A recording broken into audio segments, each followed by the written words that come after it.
It's time for a weekly focus on issues beyond Korea, and today we turn to neighboring China, where the Winter Games are well underway. I have Jonathan Chang at the Wall Street Journal live on the line. Jonathan, it's good to have you on. Thanks for having me. Right. Now, Jonathan, there's been quite a bit of media coverage about the closed loop that Olympic organizers there have in place to keep COVID-19 at bay. How effective would you say has this stringent strategy been thus far? Well, I'm living it right now. I've been in the closed loop for about a week, and I can say that it's been so far so good. Certainly for those of us in the loop, we know that it comes with limitations on our movement and on what sort of options we have in terms of eating and other things. But in terms of keeping us from getting COVID, I think the daily testing has shown that we still have just a small handful of cases inside the closed loop, and between the closed loop and outside the rest of the country, it's also been pretty tightly sealed as well. So it's sort of kept China's COVID-0 policy in place. Right. And as you mentioned, Jonathan, COVID-19 tests are being conducted every day within this bubble, so to speak. What happens to those who test positive, Jonathan? So if you test positive, then yes, life gets a little bit more complicated. I think it varies in particular cases whether you're an athlete or not. But the general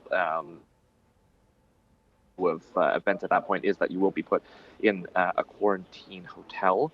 If you're showing symptoms, that will obviously be more concerning to the authorities as well, and you'll probably be taken to a medical facility. And so that's sort of been the protocol. Thankfully, I haven't been affected by it, and neither have most of the people inside the closed loop. Right. And staying with that, Jonathan, what happens to those who have come into close contact with those infected? Are they also required to quarantine? Those who have been put in sort of deemed as being a close contact, they've been told that they need to take 2 times a day, and they're told that they shouldn't take the buses within the closed loop that take you from the media center to different sporting venues. You should instead take taxis. So they have taxis that are inside the closed loop that are just you and the driver with a screen in between, and you're not supposed to eat with others and so on. So you do that for several days, and as long as you aren't test positive or anything else, then they allow you to re-enter. Right, Jonathan, you're kind of cutting off there.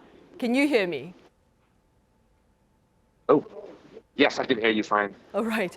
Staying with that, Jonathan, organizers there in Beijing are also facing a list of complaints from athletes, especially those in quarantine. Do tell us a bit about the grievances shared. So some athletes, obviously this is the big event of their lives for many of them, competing in some of these more obscure winter sports. Many of them have had their Olympic dreams shattered effectively by having a COVID test at the wrong time. That's the case, for example, for Vincent Zhou, an American figure skater. He was able to compete in one event, but has not been able to compete in others. And then you have a lot of athletes who, have been, they've had their training schedules disrupted. They've been separated from their gear and from their equipment. And others, have complained about loneliness and about bad food and about cramped environments. And, for many of them, their Olympic dreams have sort of gone sour, and there's not a whole lot you can do about that because you need to wait 4 years for the next Winter Olympics. Right. Also, Jonathan, some games I see have been held with athletes adorning face masks. Have there been any reports of perhaps discomforts on that front? Well, that was, I think, most notable just in one particular case. The Canadian women's hockey team, I believe, decided to play in masks because of concerns about the Russian Olympic Committee team and whether they were potentially carrying COVID. And it turns out that in the end, several of the Russian athletes had tested positive. I think at least one. I'm not sure what the specific numbers are, but it looks like their caution there in terms of wearing the face mask was a good one, but I can't imagine what it was like to play hockey wearing a face mask. Right. Finally, Jonathan, the Beijing Winter Games, of course, are witnessing their fair share of controversies, to say the least. What appears to be garnering the attention of the foreign media like yourself? Well, geopolitics is always a layer over the Olympics, even though the International Olympic Committee talks about how we transcend politics at these Olympics. Of course, 4 years ago in Pyeongchang, I was there too, and I'm sure many viewers were watching that as well. And of course, there was the North Korea, South Korea, Kim Yo-jong coming to the opening ceremony. Here, it's a lot of concerns about human rights, especially with the West, the U.S. in particular, but other countries as well accusing China of human rights violations. Then you have sort of that controversy as well as citizenship concerns, because you've had some athletes, change their citizenship.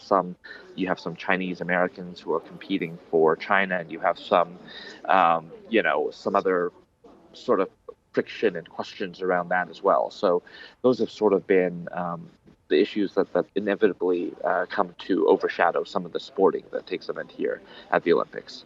Right, and hopefully that will not continue to be the case, though. All right, Jonathan, thank you for making the time to join us live with the latest from the Beijing Winter Games. Thanks for having me.